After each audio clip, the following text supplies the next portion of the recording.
Assalamualaikum warahmatullahi wabarakatuh. Selamat sore. Di sini kami ingin mempresentasikan tentang proyek Halo Mas. Sebelum presentasi dimulai, kita perkenalan terlebih dahulu. Saya Indra Ardiansyah sebagai ketua tim atau project manager yang beranggota ada Akbar Nur Gibran, Ibnu Ahmad Latif Wicaksono, Rivaldo Putra Rijensa, Dava Iksanul Fikri.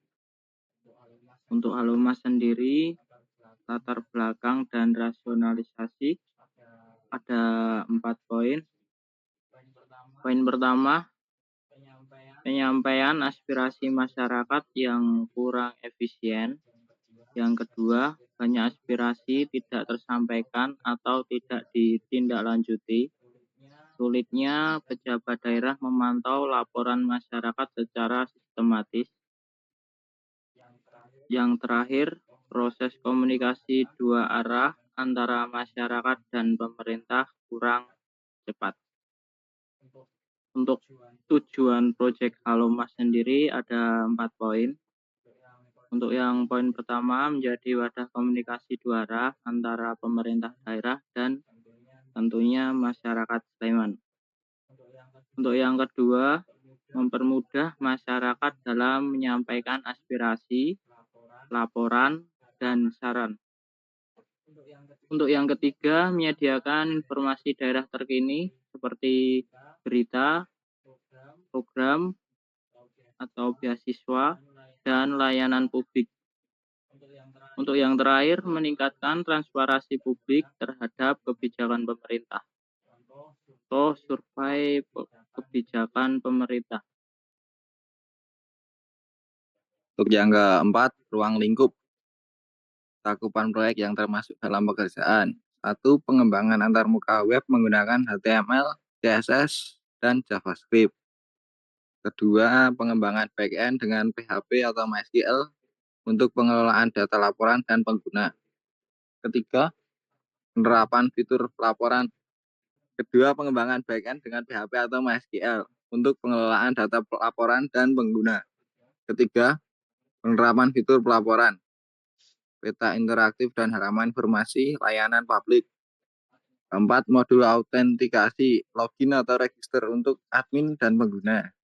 5, admin untuk melihat dan mengelola laporan masyarakat dalam proyek pengembangan aplikasi mobile Android atau iOS. Integrasi penuh dengan sistem pemerintah, AI auto detection, laporan atau chatbot otomatis. 5, deliverable hasil akhir yang diharapkan.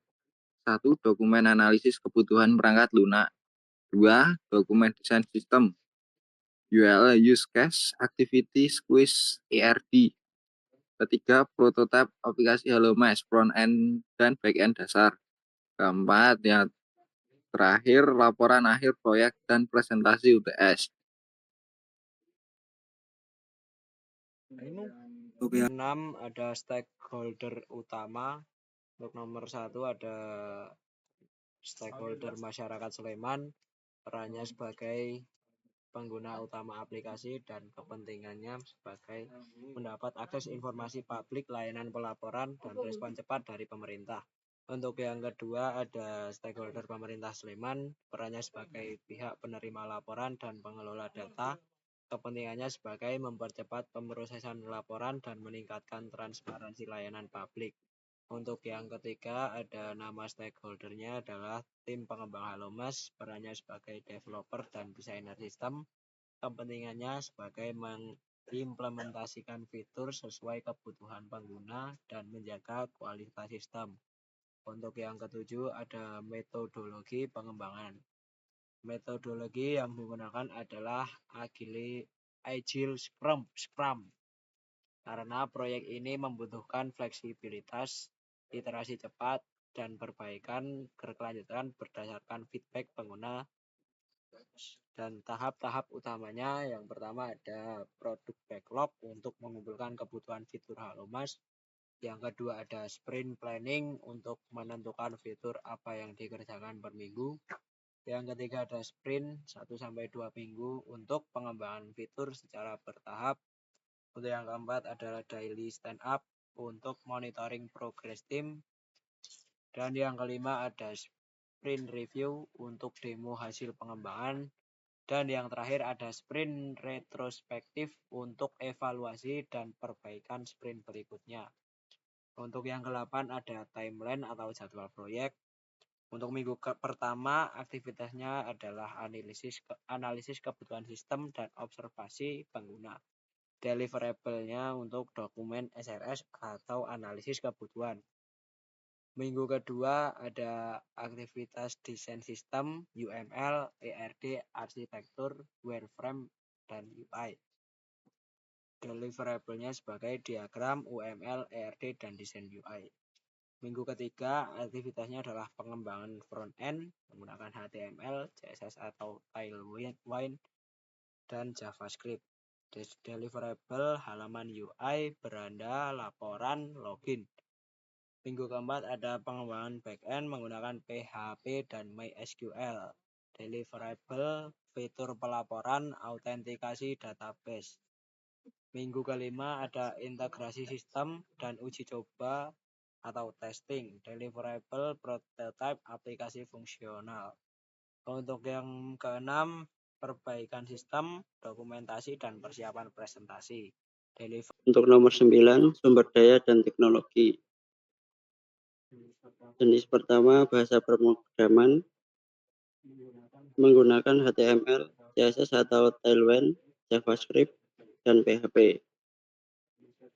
Jenis kedua, database menggunakan MySQL atau PHP admin exam atau Docker. Jenis ketiga, memakai tools berupa VS Code, Figma, UI UX, GitHub, Exam, browser DevTools, Google Maps, API opsional. Jenis yang keempat, hardware menggunakan komputer atau laptop. Untuk selanjutnya, risiko dan strategi mitigasi. Untuk pertama, risiko kebutuhan pengguna tidak lengkap atau berubah saat pengembangan. Dampaknya, fitur yang dibuat tidak sesuai kebutuhan masyarakat atau harus direvisi. Strategi mitigasi, melakukan analisis kebutuhan secara bertahap, agil, melakukan wawancara pengguna, dan mengadakan review tiap sprint. Yang kedua, risiko bug atau error pada sistem, front-end atau back-end. Dampaknya, sistem tidak berjalan maksimal, laporan tidak terkirim, dan data tidak tersimpan. Untuk strategi mitigasi, melakukan testing berkala, seperti unit test dan user test, kode review, dan memperbaiki error setiap akhir sprint. Yang ketiga, resikonya server, hosting, lokal tidak stabil. Untuk dampaknya, sistem tidak bisa diakses saat demo atau testing. Untuk strategi mitigasinya, menyediakan backup lingkungan pengembangan, memastikan konfigurasi stabil, dan membuat cadangan database. Untuk yang keempat, kurangnya data fasilitas publik yang akurat, peta lokasi kantor desa atau layanan.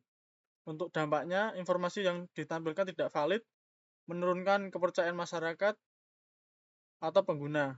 Untuk mitigasi dan strategi mitigasinya, melakukan verifikasi data dari sumber resmi seperti website desa atau pemerintahan, dan menyediakan fitur edit oleh admin.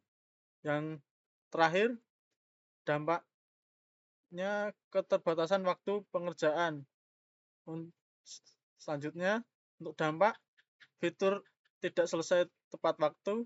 Untuk strategi mitigasinya, membuat prioritas, backlog, fokus pada fitur inti, pelaporan, informasi, dan dashboard admin. Presentasi dari proyek Halo Mas kami. Mohon maaf bila ada salah kata. Terima kasih. Waalaikumsalam warahmatullahi wabarakatuh. Selamat sore.